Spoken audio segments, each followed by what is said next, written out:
Welcome everybody to the MiniMapCast. This is minimap.com.au's weekly games podcast, your favorite weekly games podcast. My name is Kerry Palmer, and joining me, as always, is Jeremy Bradstitch. I've got the weirdest feeling like I'm forgetting something as a part of the setup, but like I've got recording there and I've got recording there and the live stream is there and I've got everything. Like I have done everything. Yeah. But I just feel like I'm forgetting something. But I mean, I think it's the topic. No, it's not that. Like a process thing that I've missed at some point, but like that's definitely not the case. Okay. It's not like looking at your notes or something. No, like cause like I've got the notes up as well, and I've got everything, but for some reason it's just one of those silly feelings. Sam in the chat asks if you forgot to put pants on. Ah, my dick. I knew it. Yeah. Jeremy. Kerry. How's your weekend? Good. It was good. We did a live stream. We did do a live stream along with 12 other people. Yeah, we did. I should phrase that. We partook in a charity stream that was not hosted by us. We didn't do the streaming. We were guests on the stream. And it was a great time. This was the Halo 2 Tableread charity stream that we were talking about last week. Yes. From our wonderful friends. So much fun. Our wonderful friends from Game On Cancer invited us to be two prophets from Halo 2 to read their lines amongst a drizzling of miscellaneous Halo 2 characters as well, and go through the game front to back. Yeah, reading every bit of dialogue. I put a bit of work into the voice I was doing, and I found it very, very challenging because the prophet's voice I had to replicate was very withered and old man like, and I was like, I actually don't think I can replicate this without hurting myself. Yeah, right. So I just did what I could in like a comfortable sense, and we were alongside so many excellent performances. Yeah. That show. I don't like. I said this to everyone afterwards. I don't even want to call anyone out in particular because I think everyone did such a great job. Yeah. But we would be sitting there, and the first time we heard was it Umbral doing Tartarus or Dev as Gravemind. It was we like everyone in the stream, in the chat, and then all of us on the stream as well. We're all like, whoa! Yeah. It was so cool. And especially as well, the voice of the Arbiter as well was also very good. That was Terry Fear. Because that is not an easy voice to do. And he did. You have to have the register. Like you're hard limited on that by the register. Yeah, and then you have to perform. A very, very commendable performance, because there's a lot of Arbiter lines as well, and there's a lot of nuance in the Arbiter reads. So it was very impressive by all, I think. Yes. It was so fun. If you want to catch that, you can find the YouTube video on our friend Shane Bailey's channel. It's Shane Bailey is the YouTube channel. It's a really fun time. What is it, about 2.5 hours? And it was just so much fun. She did a great job of setting the music to each scene. And I got chills so many times thinking about each of those scenes as they came up, like the Covenant ship exploding at the start, and thinking of that cutscene from the Anniversary Edition while it happened, or the slip space jump. Oh, there's so many moments. Yeah. It was so fucking fun. It was so fucking fun. Yeah, absolutely. And raised just over $1,000. Yeah, it was amazing. It was amazing. Everyone coming together and supporting such a great charity. Yeah, it was lovely. Yeah. Jeremy. Kerry. You said you had something to kick the show off. So should I do the intro? Yes, you should do the intro, because it's longer than it will take to get through all of it before you should do the intro. Yeah, wow. Okay, all right, everyone, strap in. Jeremy's about to bring us something. I don't know what it is, but I'll do the intro and then we'll find out. Hey, thanks all for listening, for being here. This is the MiniMapCast, minimap.com.au's weekly games podcast. This podcast goes live on all podcast platforms every Wednesday with 24 hours of early access given to all of our wonderful patrons. More on that in just a second. If you like what you're hearing, make sure to tell your friends and give the show a positive rating wherever you listen to your podcasts. It makes a huge difference and it only takes a couple of seconds. If you want to get notified every time a new episode is released, you can follow us on social media. That's at MiniMapAU on Twitter, Instagram, TikTok, YouTube, and also Twitch, where we are live every Monday night, 7:30 p.m. Australian Eastern Daylight Time for the live recording of the MiniMapCast. We always hang out with the chat during and before and after. It's a good time. You can also find us on Blue Sky. The handle is just the same as our website, minimap.com.au. Just search that on Blue Sky and you'll find the Blue Sky account. We wanted to say thank you to Shook for letting us use the Moog Model D Improv as the music for the MiniMapCast. You can listen to more of Shook's music at shook.bandcamp.com. And finally, MiniMap is completely independent and funded almost entirely out of our own pockets. So if you'd like to help keep the mics and lights on, you can support us by going to patreon.com/minimapau and becoming one of our patrons. For only $5 a month, you'll get 24 hours of early access for all episodes of the MiniMapCast, as well as extra bonus features and more. You can head on over to patreon.com/minimapau to help us out for an amount that's cheaper than a latte with oat milk. That's it. Cool. We did it. We did it. So, yesterday, I was at home. Sunday. My birthday. I was at home. Happy birthday. Thank you. Congratulations. Made it around once more. I sent. I was. How old are you now? 21. I think. Yeah. I don't know. I told you that the other day that I had to Google my birthday, right? No.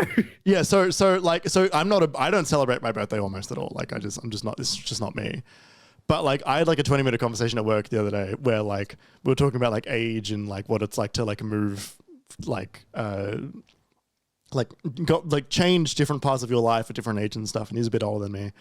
And I had like a 20-minute conversation where like I was just saying I was 26 turning 27 for the entire conversation. That's not right. And it's not correct. It's not correct, but I forgot. I had no idea how old I was. And like we were talking, and then for a little bit, like I went silent, and I was like trying to work it in my head, and I was like, I have no idea how old I am. And so I had to type in like just how old am I into Google, and then they're like, what's your date of birth? And I typed in my date of birth, and it's like, you're 25. I'm like, okay, hey, Sam, I'm 25. I'm not 26. I just don't remember. That's so funny. Yeah. I thought that you Googled Jeremy Braditich's birthday. No. But yeah, it's funny when you know the year, but I can't calculate the date. But like, yeah, putting it ahead like that, yeah. Yeah, like I'm born in 97, right? And so like 97 is hard to calculate when the last digit of the year is a 3. Like yes. and it's also like close to the end of the year as well, and it's a whole thing.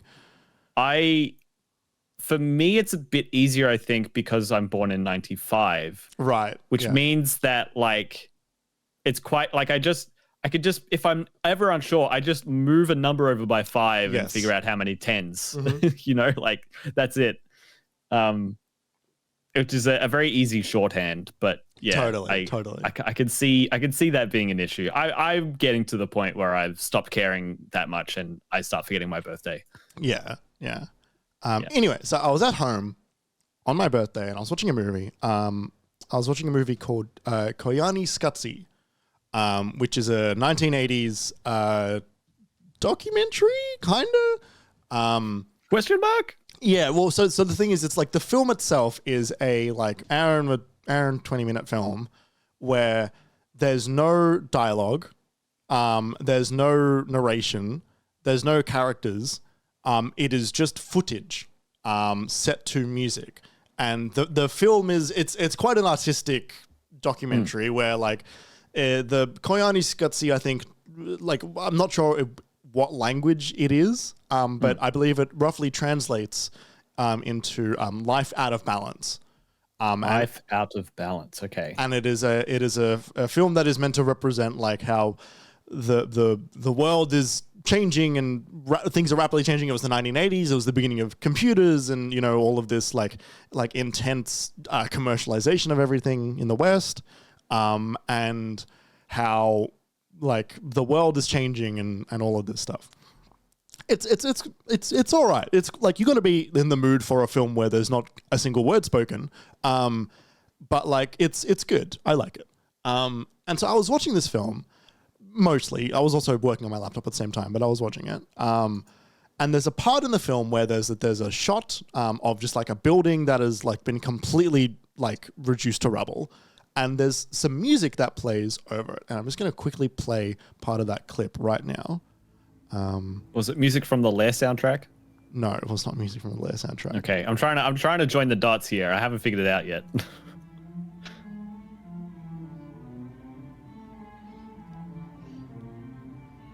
It's a bit quiet.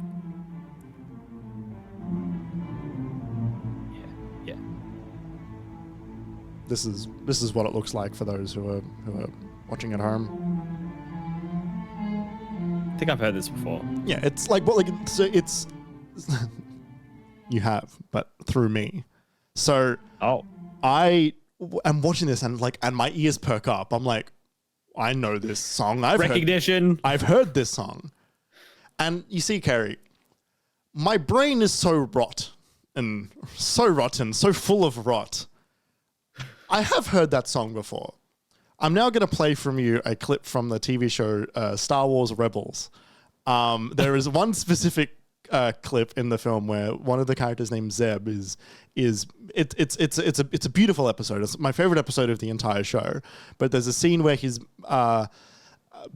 basically using some of the magic from his species, because he's an alien, to make to use some magic in his species from his species to send a ship through like a nebulous wormhole,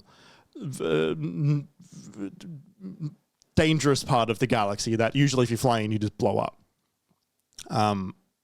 This is from that.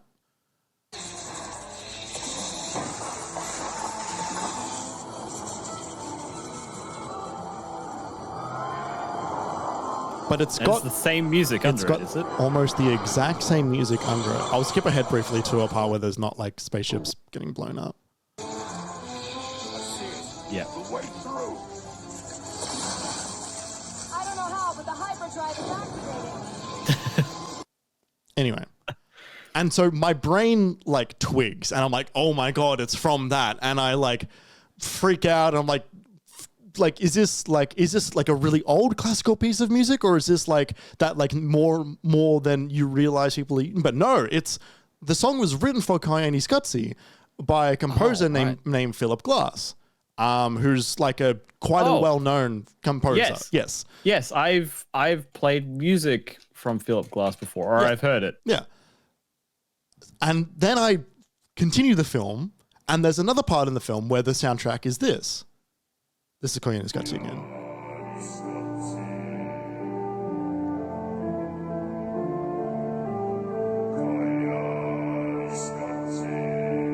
This plays at both the very beginning and the very end of the. Is that the name of the film? Yes, it is. Yes. That the Gregorianly chanting? Yes. I'm now going to play for you, Kerry, from again Star Wars Rebels, the Admiral Thrawn's theme.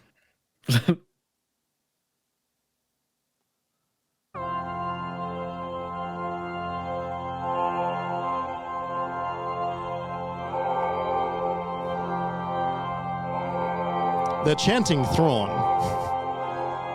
Now, this piece is not nearly as close as the previous two, but there's definitely a bit of inspiration happening there. And so I Google it, and I find out that the composer of Star Wars Rebels... You Googled Star Wars Rebels, Kyoani Skutsi. I literally Googled that exact thing, and I found out that the composer of Star Wars Rebels was directly inspired by Philip Glass, which I didn't know that. So I am now deeply, deeply tempted to email the composer of Star Wars Rebels. I forget his name. It's Kevin something. and like be like, hey, I just watched Koyoni Scuzzi, like tell me I'm right, basically. I also think it's very funny that from this point onwards, because since all of the Rebels characters now appearing in the Ahsoka show and the future Star Wars film directed by Dave Filoni, we got that Thrawn song in Ahsoka as well, right? But they were diegetically chanting Thrawn. Oh, in the world, the world. Yeah, we have weirdly enough, we will get music from Koyoni Scuzzi in one of the next Star Wars films in this weird roundabout inspirational way. Yeah, that's really strange. Which I think is kind of neat. Yeah, no, it's cool, and it's nice to see that sort of, you know, inspiration and homage and sort of things like that. It's just strange to see that like outlet for inspiration being one of the biggest media properties in the entire world. Yes, totally. and like Star Wars does it all the time. Like Star Wars completely like is lifted from Kurosawa films and a bunch of other stuff. Like Lucas has said that. But I think there's also something neat about something really fucking weird. Like Koyoni Scuzzi is a weird film. It is not a popular film. It is definitely like cult in that space. And it is fun to see a direct through line of the person making this weird experimental thing eventually make its way into Star Wars directly. Yes. Which is why it's important that you make weird shit, everybody. But also... We do it every week. But also... I had no one to tell this to because the Venn diagram of people who have seen Star Wars Rebels and the Venn diagram of people who have seen Koyoni Scuzzi is, I don't know, like in my world, I'm the only one in there. If you've seen both of those things, you should tell me on Twitter or whatever so we can be friends. But at the moment, it's a lonely room, and so I think there's a third smaller circle in there, which is Philip Glass. No, it'll be Kevin. It'll be. I guess so. I doubt Kevin. I doubt Philip Glass saw Rebels. Well, I guess he's the crossover. Yes. Yeah, me and Phil are in the middle of the Venn diagram. So I messaged two people. I messaged my best friend who's really into Star Wars and my other best friend who's really into film. Yeah, and I had to explain. You tried to bridge the gap for them. I had to explain each other's half to be like, this is neat. And they both thought it was cool, but also very weird. Yep. So that is eerily very similar to that Lair soundtrack moment I had where I heard the Lair soundtrack and it sounded so similar to the Outer Wilds soundtrack. Yeah, right. Yeah. Where I heard that one song in one Digital Foundry video and I'm like, hang on. Yeah. So there you go. I've just messaged a friend of mine from high school and said, did we ever play something by Philip Glass in school? Yeah, I can't remember because I know the name in that very, like, I'm sure I've played your work before kind of a way. Yeah, right. So hopefully Tom comes in with the goods. Yeah, I'm just having a look at like stuff. He's done so much. I've been scrolling through. He's done too much, honestly, for me to identify what it might be that I've played from him. He's still alive. I didn't know that. He's 86. Cool. That's old. But yeah, that was like, I was kind of at home, like just like scratching my head, being like, what is going on? I always relate everything. Like, is it just me? Am I imagining this? I was like, I always relate everything to Star Wars, but like, how did this happen? Yeah. It's very cool. It's very you. Yeah, like all of it. Isn't together. it just? It's very you. Yes. Oh, funny. Yeah. So there you go. Thank you for taking us on that ride. No worries. Now you have even more people to talk to about this strange phenomenon. Yes. The strange moment in time. The strange moment that is Star Wars brain. Yeah. Well, I don't really have a clean follow-up for that with anything. Like, I don't think I would ever have any kind of follow-up for that. I guess except talking about Lair and Outer Wilds. So let's get on to talking about video games, huh? Yeah, let's do it. Now, everyone, it's going to be a shorter episode this week. We're gearing up for end of year, so we're playing stuff in the lead up to sort of end of year discussions. Yes. And so that means, we've been playing a lot this week, and also we haven't got a topic for this week. So we're gonna give you what we've been playing, and then that'll be the show. Yeah. But that's fine. It's a nice casual catch up today. In case the first 20 minutes of this show didn't set the tone for you already, I'll just lay it out for you explicitly. What do you mean? I had the breathing room to go all the way into that whole thing. Exactly, and we're still going to be early. Yeah. So I'm just going to touch on a bit what I've been playing, and then you've got a whole thing you want to get into. So, what am I here to talk about? Everyone, it's the third week straight of Armored Core 6 content coming from Kerry on the MiniMapCast. And it's going to be much shorter than the last couple of times because it's not just about me getting back into it, and it's not just about me finishing the game and then getting into the whole like loop thing that they're doing. It's about me wrapping up.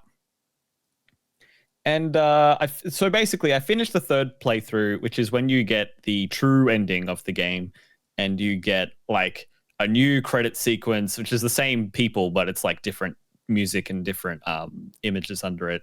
Feels very like full circle. You've completed the game. You actually did it. Well done. The final boss of that playthrough is the hardest fight I've had to do since completing my first playthrough. Hell yeah. Which was great. It was awesome to have that challenge at the end. Yeah, nice. Pardon? I said that's what you want, right? Yes, exactly. Yeah. Exactly, because both of the final bosses in endings 1 and 2 I found easy. I think I first tried both of them, or no, not the first one. I think I did that in like 20 or 30 minutes though. It wasn't long. Yeah. This boss took me like 2 or 3 hours. Yeah, right. And it was good. And I was sitting there and thinking, I'm like, what am I going to do? And I ended up beating it with just like three sets of missiles and a sword. It was really weird. But it worked. It was great. Anyway, the third ending, the reason this isn't going to take very long is because I don't want to spoil the ending.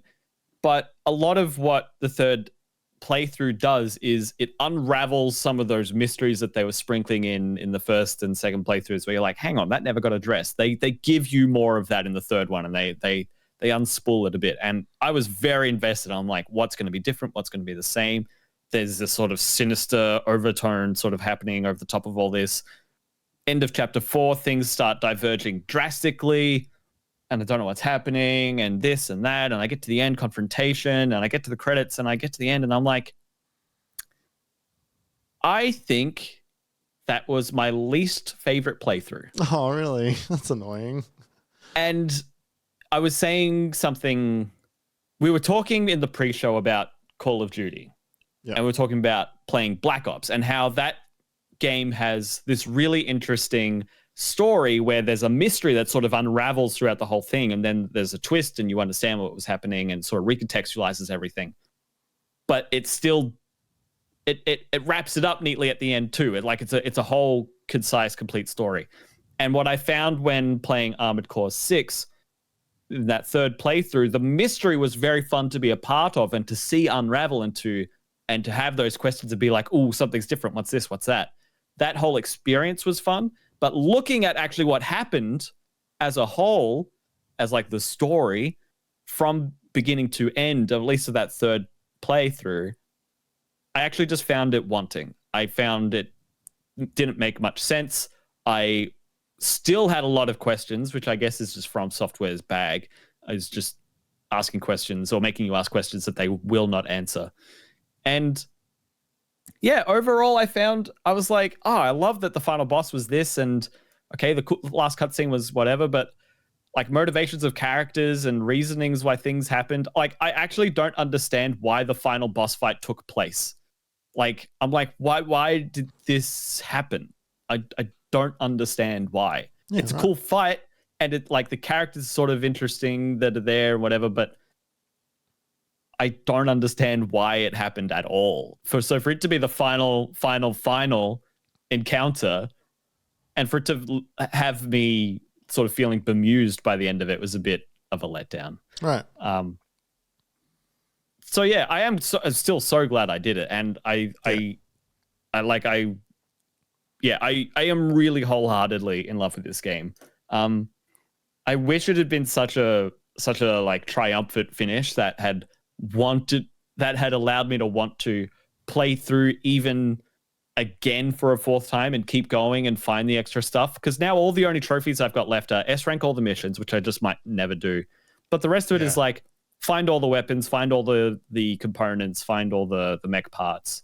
And it's like, oh, great. I could look up a guide, cross-reference my list of parts and see which ones I'm missing and go and get those. I'd be happy to do that to work towards a platinum. But I finished the game and I saw that. I'm like, oh, yeah, I might get to that. And I just haven't gone back. And I know I would have kept going if the ending had kept me in there, but it really kind of spun me out by the end, you know? And I felt like I was looking out from the outside. I'm like, that was neat. I'm going to go do something else now. Yeah. And I think that's fine. It is fine. It is. That is right. well, and that's okay. not a problem. Yeah. I wanted to continue to be as enthusiastic as I had been last week, you know? I know. But also of course that would end on its own at some point, right? Yeah, but also you wouldn't be getting maybe what you wanted by just going and getting more pieces of armor, which is more story. Yes, that's true. Like you'll get a little bit, like you'll get the flavor text of the guns and stuff, but like you won't get like the plot. No, you're right. There's nothing left to unravel, right? There's nothing left to experience anew. But outside of trying new loadouts. But me falling out of it like this is indicative of how sort of disappointing it was, I guess. Yeah. So yeah, that's my Armored Core 6 update. I love that game. I love that game so much. Yeah. And that third playthrough is worth it for the journey and for that final fight. Absolutely. And you know, you get new unlocks and all of that. But yeah. Just a little miffed about that. Is it worth now doing what I do, which is you find some YouTubers you like, and then you live through the highs of that game. Oh, again through someone else and enjoy them going, oh, look at that fucking worm, and then like I won't miss, and they're like, what do you mean I won't miss? And when you're like, oh, because they're like, oh. I wanted to do that with Andy because I watched him when I beat Balteus in August. I was like, Andy Cortez, this is. I went and looked at his channel to be like, oh, let me see how you fought this and how long it took you and what you thought at the start originally and whatever. Yeah. But he fell off of regularly streaming it, so I don't have his reaction for the worm fight or the rest of the game. Yeah. And you got to find someone that's actually it didn't pull that much attention on YouTube outside of like the heavy like PvP scene. And Vardy's he's making a lore video, but he's been working on one this entire time that apparently is more than 3 hours long at this point and still isn't out. Oh, that's so exciting though. It is, although honestly, I just want his take on the ending, right? Yeah. Without having to watch a 3-hour video. Yeah, right. So yeah, I don't think it's a bad idea, but yeah, it's just a little disappointing. Yeah. But yeah, excellent game. Going to be sitting very high on my personal list this year. Yeah. Me too. I ended up playing a bit of Diablo, sort of something a bit relaxing. I've heard good things about the new season. Not really that much is different, except the game does feel a bit better in season 2 because they've got they've juiced up the experience gains and all of that. However, I was playing through and I was like, this feels really good right now. Like I feel I'm crunching through these levels, and when I was doing this for work, it wasn't going this fast, and then it turns out they're doing like a free week for Diablo 4, including a 35% XP and gold gains boost across the board at all times. And I'm like, oh, that's why it feels better, because it's artificially inflated and it's not going to be like this in the future. And I was thinking like, I'm so glad I happened to jump into it this week when it was boosted and it felt just fun to play, because I probably had the best time I probably could have, and I've had my fill, and I'll just leave it be now. Yeah. Because I don't know when the boost ends. But it's like, if it's like that all times, I'd probably stick around all times. Yeah, right. Yeah. Yeah. Yeah, it's funny that. It's funny how kind of busted their XP is. Yeah. Their treadmill is too obvious, I think, is the problem with that game. Yeah, right. Like I know a lot of people like at work and stuff who are really into Diablo, and they're also not super into this one either. Yeah. It's been... I think it has not hit as hard, nearly as hard as they were hoping. No, it doesn't have that same everlasting impression that 2 and 3 had. Yeah, and like 3 didn't have it at the beginning either. It's like it took a while for 3. True, it was a rough launch. Yeah. Yeah, right. Yeah. So just wanted to mention that that Diablo has only been fun because it's completely busted at the moment. Yeah. There you go. But yeah, that's kind of it for me for this week. You know, played a bit of Zelda, I played a bit of Cyberpunk, but nothing really to talk about. How about you, Jeremy? I played a video game called The Legend of Zelda Tears of the Kingdom. Ah, excellent. I'm not sure if you're aware of that one. That one's the sequel to The Breath of the Wild, they say. Oh, yeah, I've heard of that one. Bit of an indie sleeper, if I remember. A bit of a cult classic. And an independent game, a self-published independent game. Yeah, exactly. I hope it gets its flowers this year at the Game Awards. Yeah. I finished it. Oh. I rolled credits. I was with you playing that game like a week ago, and you hadn't finished it. No. I was not far from the ending, but in true modern like current era of Zelda, you're never really far from the ending. Right. You can there's the mainline quests that you should do prior to the ending, but you can do it prior to those. But realistically, they're not actually that far away. It's like Breath of the Wild, even more so. You can finish that game within minutes. Yeah, like you don't even have to visit each of the 4 towns. Yes. But I did do all of the main line quest stuff in Tears of the Kingdom, as well as I did the entirety of the depths. Okay, so let me rephrase that. I charted all of the depths. I didn't do everything there is to do in the depths. There's some bosses in there that I've not done, and there's some areas that I've just not bothered to go to. Like I can see another Yiga fucking thing over there. I'm like, no. But I've done all of the mines in the depths, and I've also mainly because like you don't explore them, like you just go there and you're just in the mine, and there's just a piece of armor there. There's facilities down there that like break my brain a bit, or it's like there are so many moving parts here that I can interact with, and I don't know what I'm meant to do. Yeah, that I assumed were part of the story, but I get there and I'm like, well, what the fuck is happening here? There's not a lot. Like, there's actually not a lot to do down there. There's not a lot of interactable parts of it that aren't enemies, Yiga things, chests, bosses, pose, and like the some of the Zonai stuff, like just like foundries and things, and like so basically where I was at last week is I was up to when you go to Hyrule Castle, after you go to the 4 you do the 4 temples, and then you go to Hyrule Castle the first time. That is where I was up to. And then I did the rest of that in like a week and a half, like the second half of the game in a week and a half.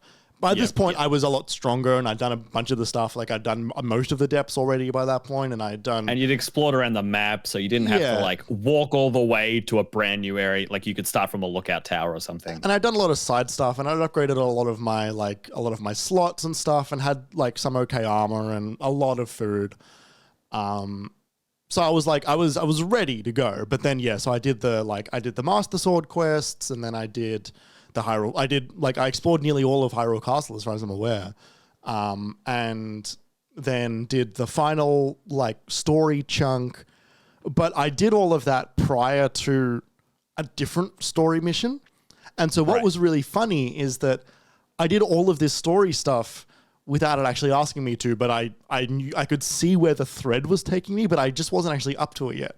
And then I did the story stuff that I was up to, and I go back to Pura in the main town just outside of Hyrule Village, and she's like, "All right, hey, cool, nice. Well, you've done that now. After I did that story quest, that was meant to be before everything that I did."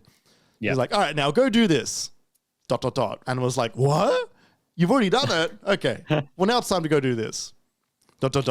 What? You've already done it? Like, and like did that 3 or 4 times. Yeah, wow.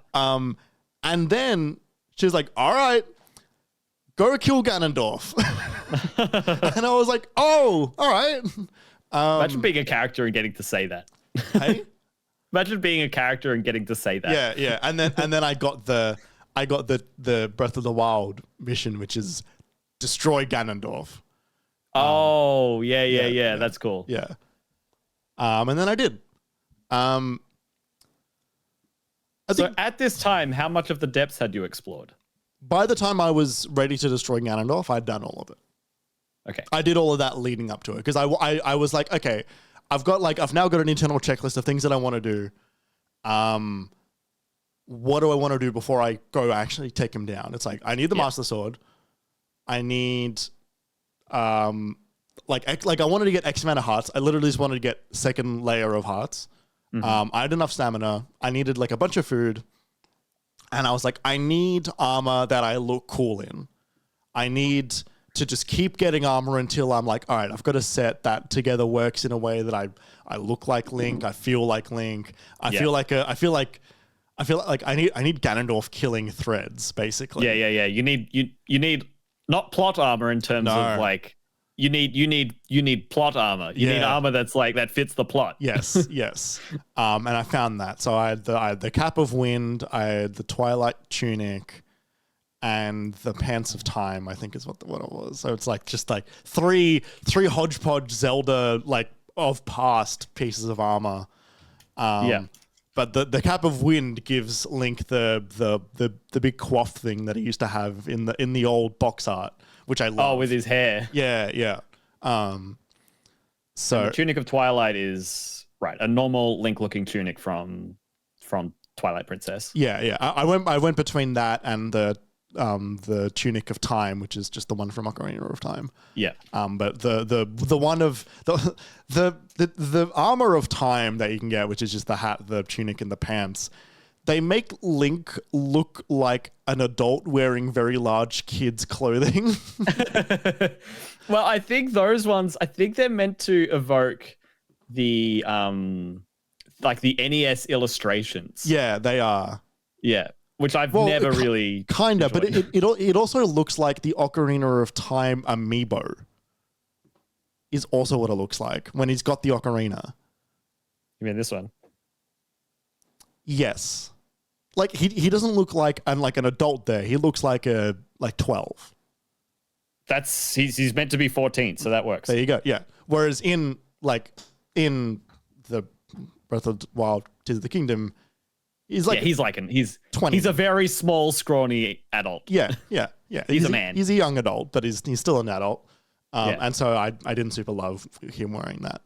But yeah, I got my checklist down and then like, all right, I'm gonna go destroy Ganon. Cap of the Wind is Wind Waker hat. Yes. I assumed it was Skyward Sword hat. No. Right.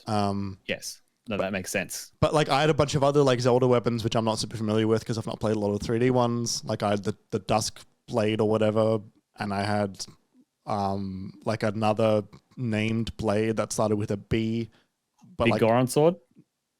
I had that. Yeah, that sword rules. That's my favorite thing ever. Yeah. When I found that sword in this game, I literally was there like, like I was I had such a like fanboy moment to myself. So like I had a bunch of like what I kind of classified as like plot weapons. Yeah. And I was just swapping between those if I ever needed to. Yeah. Because like before the fight, there's like a bunch of like goons that you fight before them, and then you go and fight Ganon. Big G. Yeah. The ending's fine. Okay. It's not like it's better than the Breath of the Wild ending. Like I'm talking like fight and cinematic and all that stuff. But like I'm not like I don't care about the ending in either of these games really. Like I'm not gonna think about them in that way. I was hoping this one would hit a little better. So was I, and I'm like, I went back and watched the final trailer of the game prior, like after I rolled credits, because I was like, the vibe of that trailer is not the vibe of this game. Like a bit more cinematic, a bit more bombastic, a bit more story heavy. Yeah. And like they kind of just do the Breath of the Wild thing again. And I'm not saying that it's the same game, but they do the way they tell that story is almost identical. And that's not that fun when I've already done that before. Well, also the way they told the story in Breath of the Wild, I think, was one of their weakest design choices. Like, I actually don't mind it in Breath of the Wild. I think it fits thematically, and I enjoyed it enough. Yeah. But they're doing like heavy character moments and named characters and character dynamics a lot in this game, a lot more. And they're doing intrinsic links between characters of old and current characters, between the whatever your group of pals are and the group of pals from the hundreds of years ago, and they're doing time travel. Their relationship with Zelda and their relationship with Link and all that stuff, and Link's relationship with Zelda, but it feels so disconnected in this one that I think that was a mistake, and especially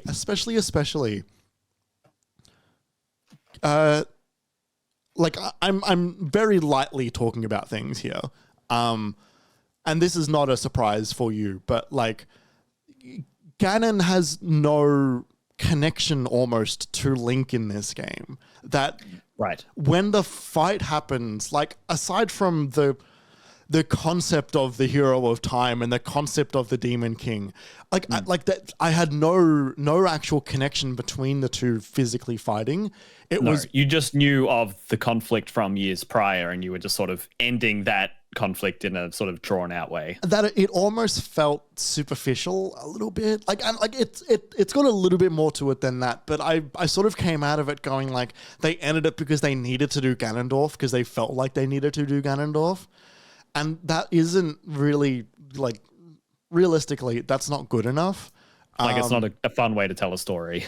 No. And Ganondorf, I think, is really quite cool in this game. I love his design. I love his original character thesis in this game. I think that's really dope, and I love what they do with him being and becoming the Demon King and all that stuff. But his connection to the game that you're playing is very minor. And it felt kind of weak towards the end. It's interesting, right? Because he triggers the upheaval. He starts the game. He triggers the game to, like, redefining itself. Yeah, and but that's the very, very, very, very, very start of the game. Yeah, I'm thinking of how in previous games, like, you'll hear, like in Wind Waker, for example, how he is occupying this forsaken fortress in the corner of the map. Yeah, and he sits there in his ship, like biding his time, and then things start to move, and he starts like redefining the world around you, like as he finally starts making moves. Yeah, but it takes a while for him to do that, and then you feel that presence. Same in Ocarina of Time, that big world shift in the middle point of the game, or Twilight Princess. So not getting that shift from this. Yeah, getting that shift later in the game, after getting to know the world and then it changes, definitely allows you to feel his presence a bit more. But that's how the game starts here. So it's a funny issue. Yeah, and it's it felt like it didn't feel amateurish, but it just felt kind of dull.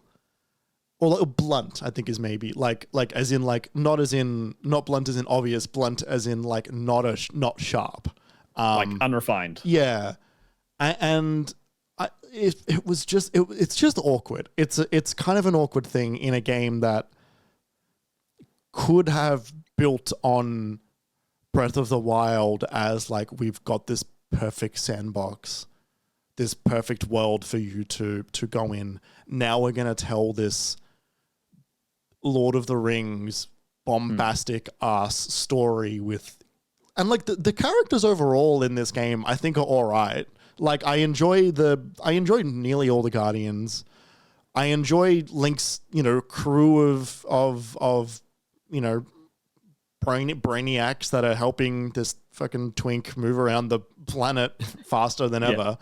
And I enjoy the connection to the Zonai and the presence of Zelda from hundreds of years ago. Like all that stuff I think is good. But they just don't do enough with it. And maybe they were too scared of getting in the way of the gameplay. But like which is like a shame because I wanted Link to go on like a tremendous adventure. Yes. And I wanted the adventure to almost happen to Link this time because he's rather than you make your own fun or make your own stories in like almost entirely. Well, yeah, because like you're gonna do that anyway. Like just the nature of the exploring of that world and being in that space, you're gonna create your own adventures. But we've had like Link is a known quantity in this world. You go everywhere and you're like, you're Link. Like, and it's not like, who are you? Or the people are like, I don't know who you are, but man, I hope to meet that master swordsman one day. Yeah, or like who are you? And Link just silently shakes his hands for a sec. And he's like, oh, you're Link, the protector of Zelda. You're looking for Zelda. Like, everybody knows what's going on. Like, no one is like, what the fuck is going on? And no one is complaining about the Sky Temples being so confused and why isn't the Queen doing anything? Like, everybody's almost on the exact same page. And you're the one that still has to find everything. But you're finding everything in a world that you've already explored for 130 hours back in 2017. Yeah. It's awkward. And they didn't... Like, it's not that it's unforced, but it felt like a thing that they didn't have to relearn. Well, you could see... You could see plain as day, clear as day is what was happening there. In the first game, that they did everything they could to make the game as open as they could, including making the story completely, but both open-ended and optional. Like, not even like. Yes, with the 4 divine beasts, which you can do or you can decide not to do, but also with those like key memories where you go and you find the certain spot and that then shows you a memory of how the calamity happened through the eyes of Link and Zelda. That story of Zelda trying to find her powers and there's nothing that can awaken them, it's actually quite good when you stitch it all together. And it's quite moving. I remember watching it all in the lead up to Tears of the Kingdom being like, this is good. And it's just so hard to absorb when you watch 1 3-minute cutscene every 10 hours. I feel I feel almost the exact same way about the tier memories in Tears of the Kingdom. Do you have all of them? Not all of I've seen a lot of them. The thing is, a lot of the like glyphs that you get, there's like 10 or 12 glyphs, but there's like 18 memories. Because they like other things that happen. Like, I think stuff just happens in the story. So like, even if I had them all, I wouldn't have them all. Sure. I've done a lot of the glyphs though. Like I would say like 4/5 of them all. You've got a good idea of what's going on. Yes. And that's also really good. What's there, like the film that they've hidden inside of the game, the short animated film is quite good and endearing and engaging, and I want to know more, and I want to know what happens next. Incoming Hyrule Warriors game. Yeah, right. You know that game's not canon? I had forgotten that. Yeah. Yeah, you've told me that before. Yeah. I didn't know that until like after. But like, yeah, it's like, I don't know. Like, it felt like they were almost too scared to go further away from Breath of the Wild, which is like, again, wild. Because again, I went back to that trailer and I'm looking at this trailer. I'm like, this trailer is so story driven. It's all character driven, and it feels like Link going on like an adventure where the world is happening and moving and things are attacking him and he's attacking back and building these creations to overcome this power, and Ganon's in it like over and over again and all this stuff. And I'm like sitting here going like, this is like an adventure game. But then the game doesn't feel like that. Actually, it's a fan trailer of it. Kinda. Cut together of all of all the really exciting parts. Yeah, I feel. But it's funny because I actually feel like I'm more engaged in the moment to moment gameplay of this than I was in Breath of the Wild by the end. Definitively. Well, like, so it's not like that for everybody. Some people enjoy the gameplay of Breath of the Wild more. No, I'm saying for you. Oh, yeah. Definitively for you. Totally. Like, in the sense that, like, I might keep playing a little bit more now that I've rolled credits, which I didn't for Breath of the Wild. Yeah, wow. But, like, not much more. Like, I've got, like, it's kind of just the bucket list stuff that I didn't feel the need to do before Ganon. But, yeah, it's interesting. I keep going back and forth if it's going to go on my game of the year. Oh, wow. Because, like, I think it'll edge in. Honestly, I'm a little in the same place, but not in kind of a like, I question it and then it always ends up there. Yeah. Kind of way. And I think that, like, overall the story, I think, is not told well enough. But, like, the gameplay is good. Which leads me to my weird point, which I mentioned to you the other day. Yes, I was just about to bring this up if you didn't. Yes. Yeah. The best part of this game is the depths. I don't agree. I would like you to explain your position, please, Jeremy. What if I don't have an explanation? You're on the wrong podcast. I don't know. It's really fascinating because, like, I think the sky stuff is not super fun. Like it's pretty thin at the end of the day, isn't it? And it takes fucking forever to get anywhere. Mostly because I don't have the as good ability to fly like I do in Breath of the Wild. If I had that ability, sky stuff. What the BTBs, the bomb jumps? Yeah. Like if I just had the ascend into the air dramatically ability that I did in Breath of the Wild, I'd probably enjoy doing the sky stuff more, but the little pigeon it's not as good, the ability that you get in this. The little pigeon? Like, have you done all the thingos? All the temples? No, not all the temples. Right. I got one left. Right. Is it the sky temple? No. Oh, you mean the Rito? Yeah. Right. Yeah. No, I have done that. I have done the Rito temple. Yeah. The ability that you get in that is like just like go forward. Yeah, go forward a bunch. Yeah, and the cooldown is really high, and it and you got to have him out to do it. Like, there's a lot of reasons that is not as good as the one that you've had in Breath of the Wild, and like more importantly, like doesn't feel as good. Oh, you're talking about the power up you get after you beat the Rito temple in Breath of the Wild. Are you? Yeah. The Valley Scale? Yeah. I thought you meant the bomb glitch where you use bombs to launch yourself. Oh God, no. Yeah, No. I meant. You meant the one where you hold the button and you go straight up. Yes. Yeah. That felt so much better in that game than this does in this game. To the point where I'm like, I just really wish I had that instead of this little pigeon boy. Well, you know what you have instead? You have Ascend. Yes, but if I'm trying to get over there. Yes, it isn't good for starting a glide. Yeah, no. Yeah.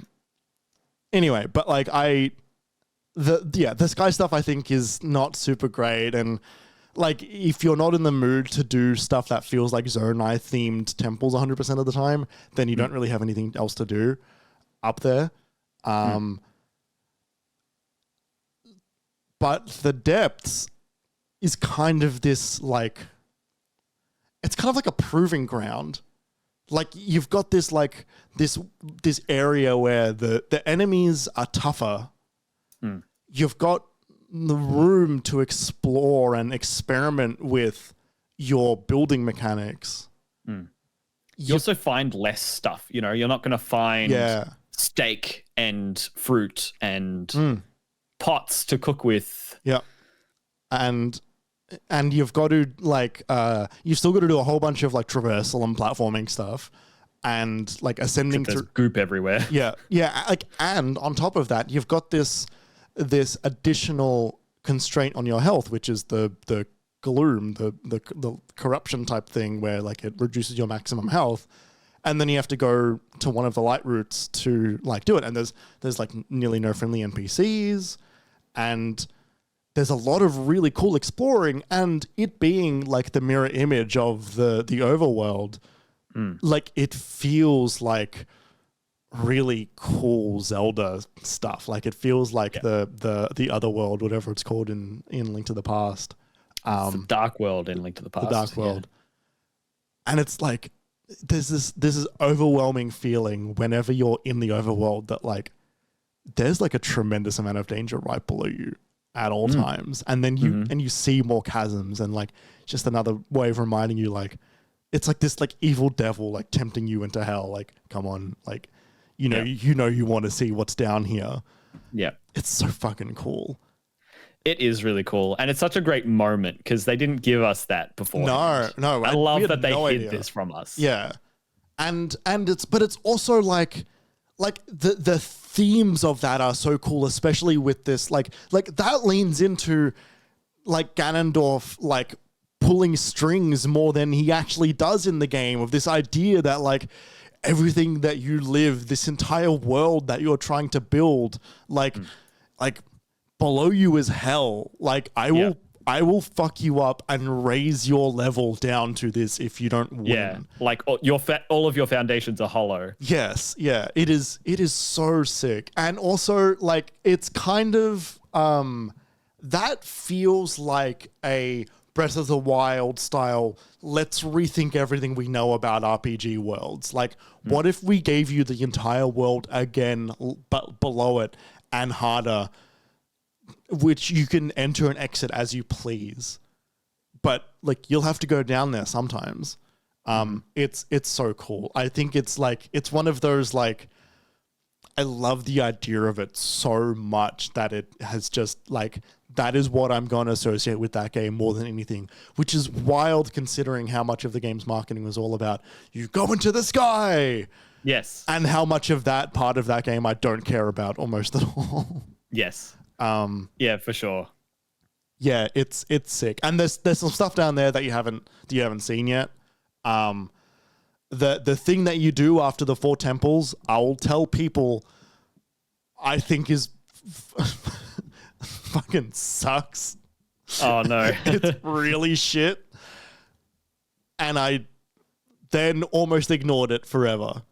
Yeah. It's not good. It is not good and felt really weird. Like felt like a student game kind of like mod. Oh no. Yeah. And I know what they were trying to do, but they did not execute it on correctly. I'm excited for you to get to that point. Yeah, I'm excited to get to it. I had my own Zelda moment this weekend. It was last night.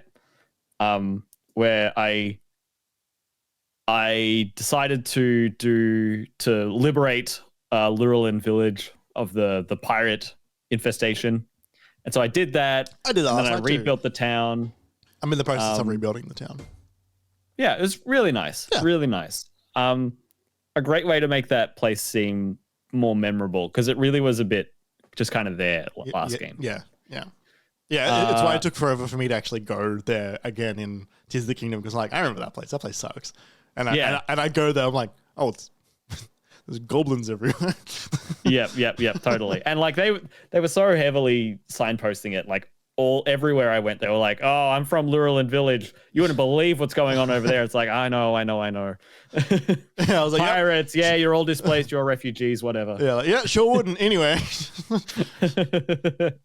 So I did that. I rebuilt the village, and then I went to Eventide Island, and then I went down into the depths in Eventide, and there's no lights down there, so I just hit the ground. Did you die? Very funny. Yeah. I had a ferry, yeah. but I would have. And I'm going through it. And I'm like, right, what the hell am I doing? Why am I here? Oh, that's right. The last thing I wanted to do before going to the Gerudo village was get the ferry that's on the way there. All I need to do is find this one musician who's somewhere in the Farron Woods, which is why I started in Lurelin Village like 8 hours of gameplay ago. And so I'm like, right, cool. All I need to do is go through the Farron Woods. Oh, I remember this area. This is the one with all the waterfalls, and the yellow dragon comes through here a lot. And I look at the map and I'm like, oh, this area is so big. And I want to do everything I see when I go through, but I want to get to Gerudo, but I want to find and I actually just overwhelmed myself for the first time when playing these games. And I was like, what am I going to do? I don't want to not find the musician and not open the fourth fairy. And like, you need some blinders. Yeah, you're right. I do. And because I do want to get to the rest of the story, and it's okay if I don't do every shrine before the end, like at the end of the game or at the end of the day. Yeah. But yeah, it was so funny just sort of like being in it and enjoying it and being like, oh yeah, this is great. Yeah. Because like we've spoken about this in the past, but like when I'm playing these games, I need to feel like I'm making progress every time I play. And I can have like 1 or 2 sessions here where I'm like, oh, I just fucked around for a bunch of hours and like, that's fine. As long as I make progress next time. And then I do that. I'm like, okay, good. But like, if I feel like I'm floundering at any point, then I will fall off. Yeah. Which it kind of happened this time when I was playing, and then I came back, but it was also like more games were coming out. So I was also overwhelmed with just playing a bunch. But like, yeah, like I put heavy blinders on when I was doing this, but I was putting heavy blinders on very specific things as well. It's like, okay, like I've done the entire Zora, like I did the Zora village ages ago, but I've got this quest in my backlog to find the Zora like pants. And I was like, oh, like fuck it, I'll do that. And when you come back, you have like, they send you back through all of the areas you go through just before you go to the temples. Right. And they like, it's changed a little bit because you've like usually fucked something up in there, which then sends you out. But you can go back in after it's changed, and like it's just like a little bit different. But like it was a reason to revisit that place and just go in and grab a chest and then dip. Yeah. And then they also send you back into the temples again to find like another piece of armor that they've placed in there. Oh, fun. Which is neat. And like there's nearly no enemies there at that point, so you get to freely explore it a little bit more and be like, oh, like yeah, like this is, I remember when I was here, and like you're not there for long. And that was neat to revisit those things and be like, oh, like neat. Like I remember being here and having a reason to be here, and now it's much easier and I can just sort of like appreciate the look of it and then leave again.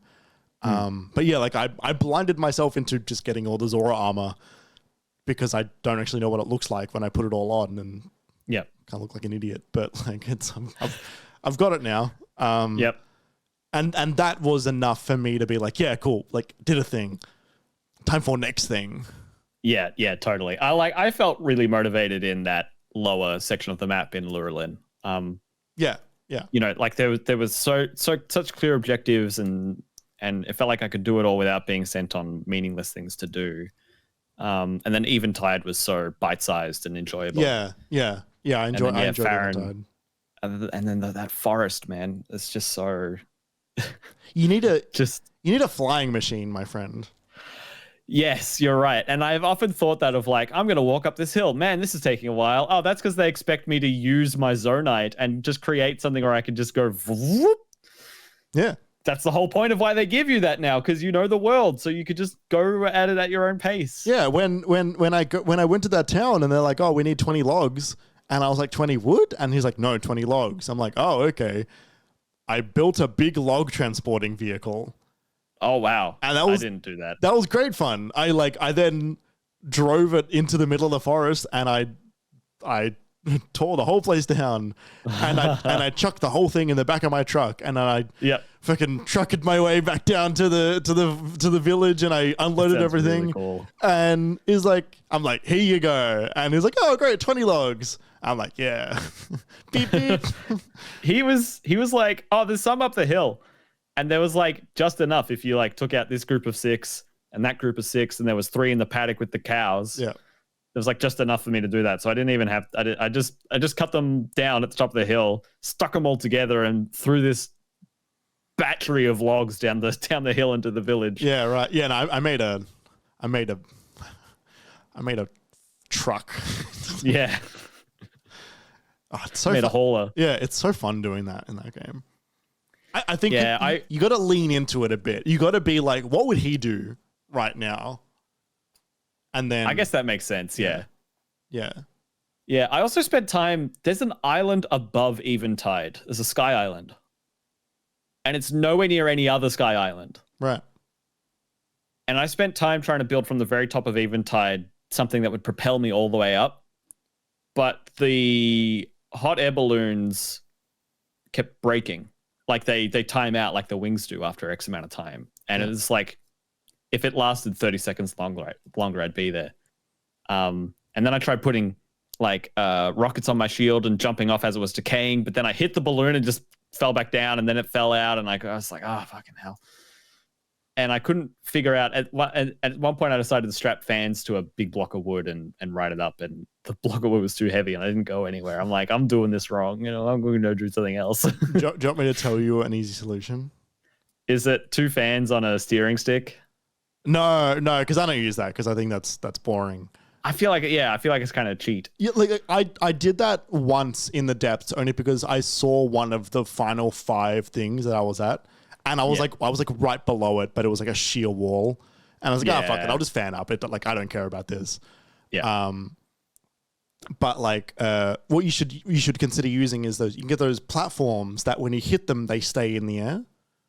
Oh, because I've always been confused by those, like how to use them most properly. Well, so you strap a rocket to them. It sends, like the rocket sends it up, and then the moment the rocket disappears, it just stays where you're at. Yeah, it doesn't sink. Yeah, so you can keep adding rockets to it.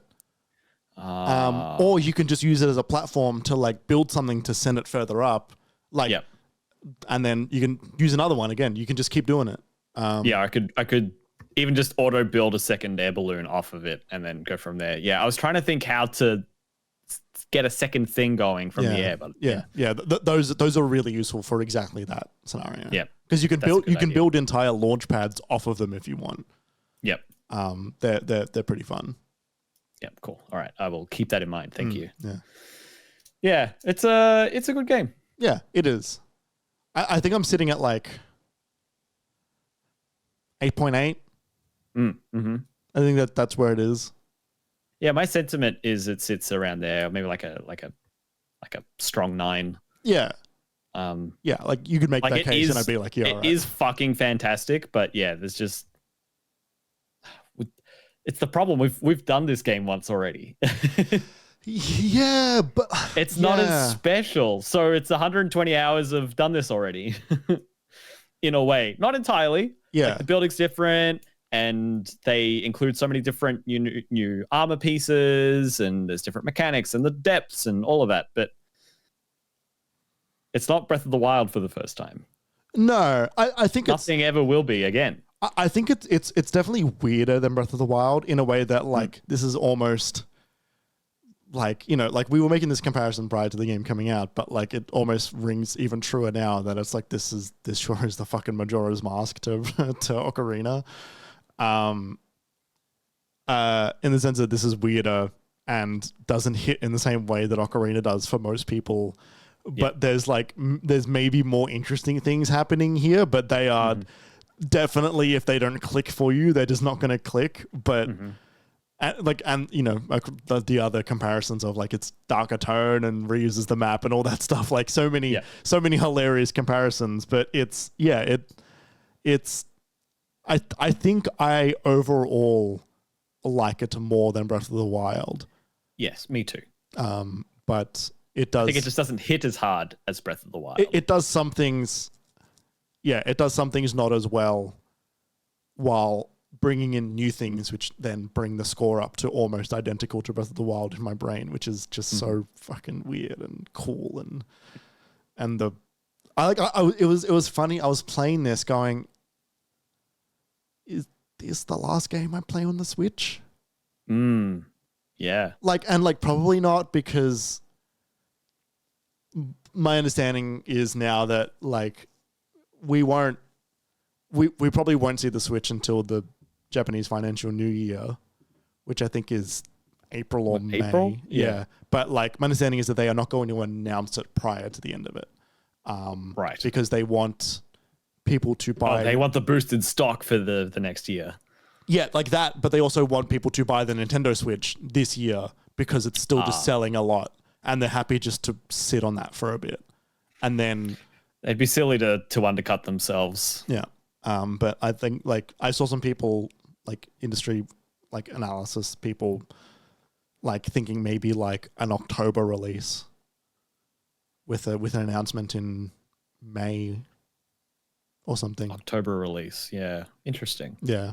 They'll do it before the holiday season. Yes. Yeah. But not late like Xbox and PlayStation. I think I feel like it would do well if it was going to come out in the second half of the year. I think it would do well to come out August, September. You know what I mean? With a launch game, maybe just a launch game and then something fun coming out in November. I think that could do really well for it. Yeah, maybe. But I don't, yeah, it's That seems early for a console though. It is. That would be a weird spot for it. Because they needed to them sort of releasing come out it in March was also weird. So well, I think that was because they needed to hit it just before the end of the financial new year.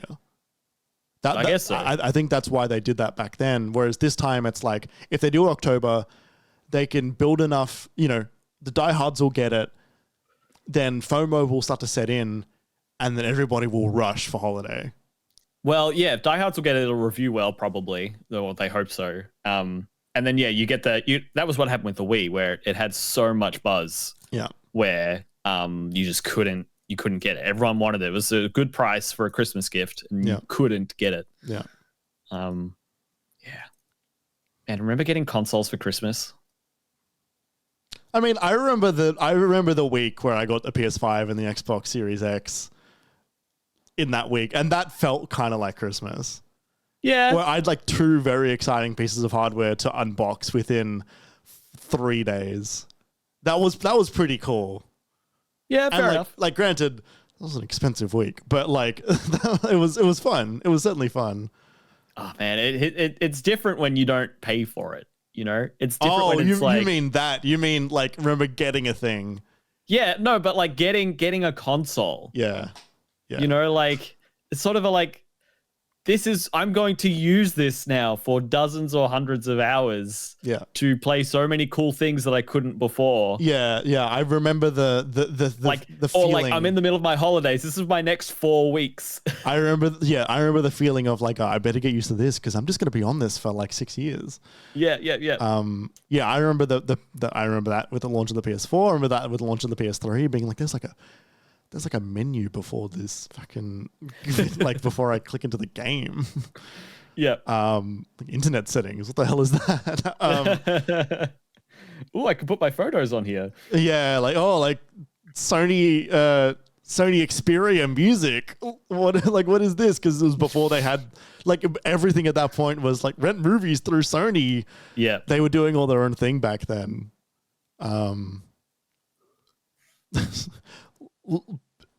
Put a CD into your PlayStation 3, download the songs onto the console itself, and then... Could you do that? Could you download them? You could rip songs from a CD onto the console to load it onto local storage. I had no idea you could do that. Because a bunch of games also had the ability to play music that was saved on your console in the game. And the remake of Wipeout HD...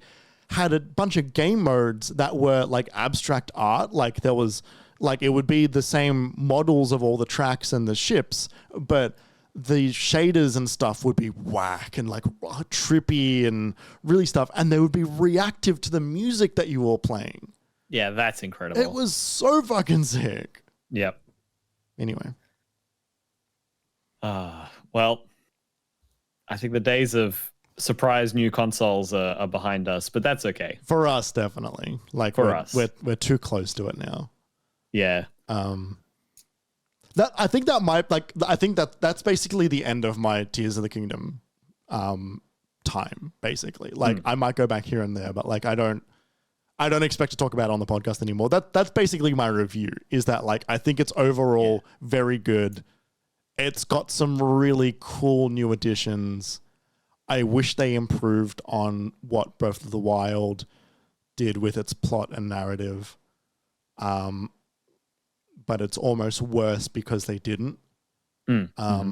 Even though the highs of this story, I think, are higher than Breath of the Wild, overall, they don't tell it well enough.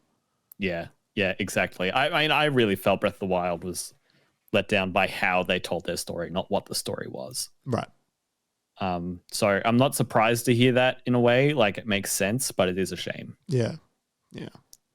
I hope I enjoy it more than you did. I might not, but yeah, like I would be surprised if you kind of don't come out of it the same way I do, because I think we're both looking at this in a very similar lens, and it just doesn't really have a whole lot going for it at the very end. Damn. Like it's not even like it's what's there is bad. It's just like what there is almost missing. Like I felt like I missed a chapter of like Ganon and Link like working out each other. Yeah. Freaking yeah, like Link being a bit more personally invested, or Ganon just being there, like feeling that pressure of him. Truly is the Ant-Man of the Zelda series.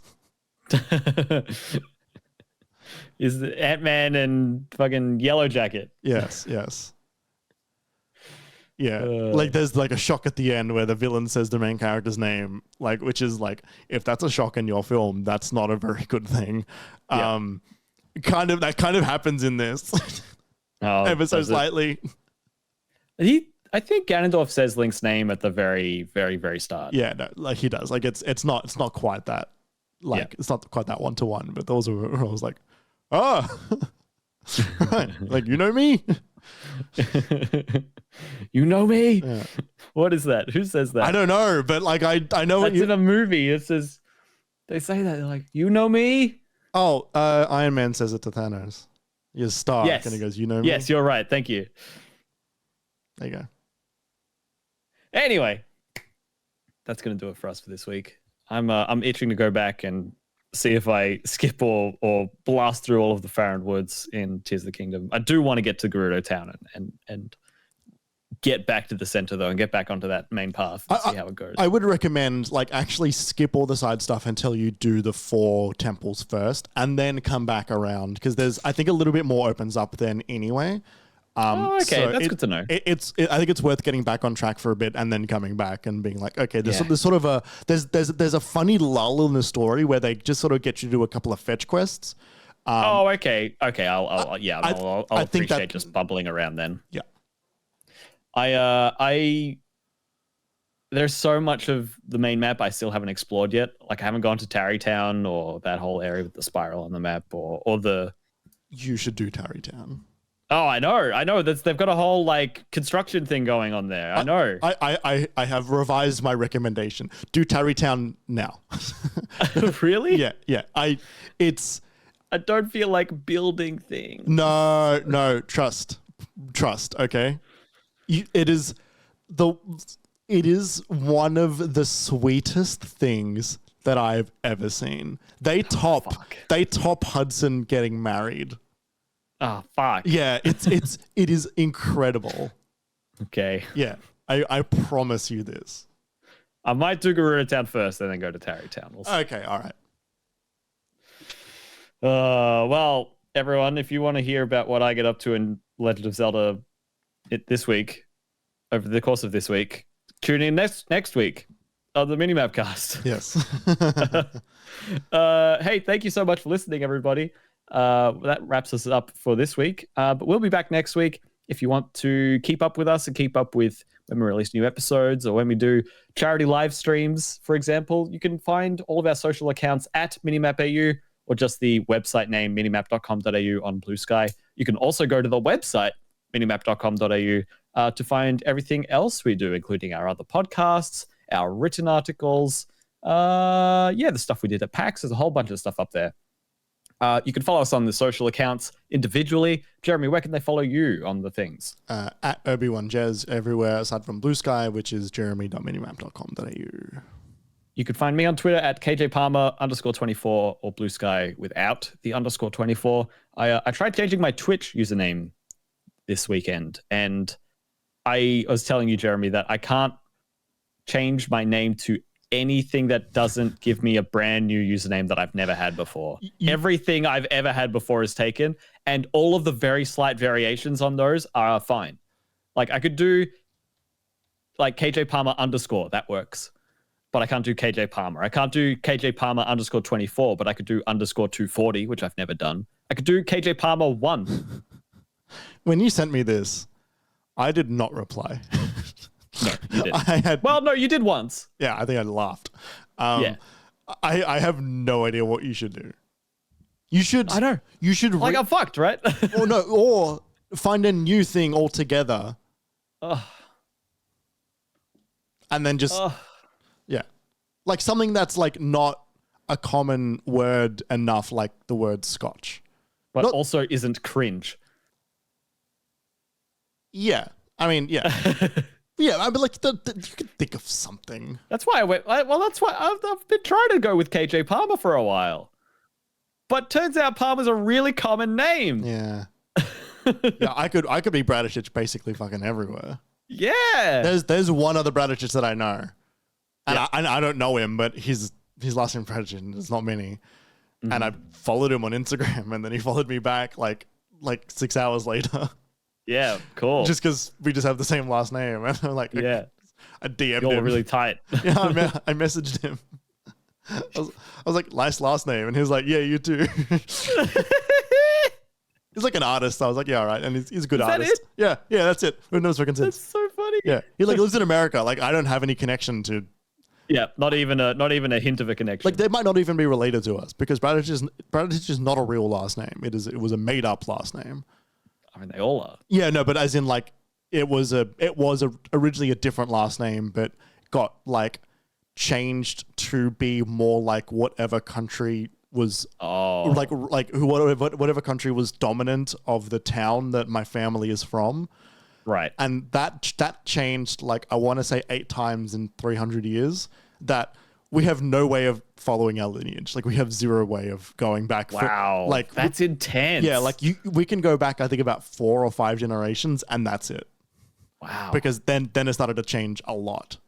Yeah. Yeah. It was a town that has been hotly contested between a bunch of different Euro countries for a very long time until eventually it's just been Italy now. Well, it's why Bradich is not an Italian last name. It doesn't sound Italian. What is it? Probably like Yugoslavian, but like it would have been like Bratatek. Right. Yeah, weird. You're right. That's not very Italian at all, is it? No, I mean, yeah, it's just not real. Sam in the chat says KJ Palmer _cringe. That could work. You could do it. Well, yes, thank you all for listening. If you're watching live, stick around. We're about to start the post show. If you're listening later, make sure to give us those also tasty 5-star ratings. It helps us out a lot.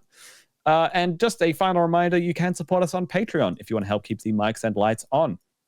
That's patreon.com/minimapau for $5 and you'll get 24 hours of early access to this podcast, as well as other benefits while helping us out greatly.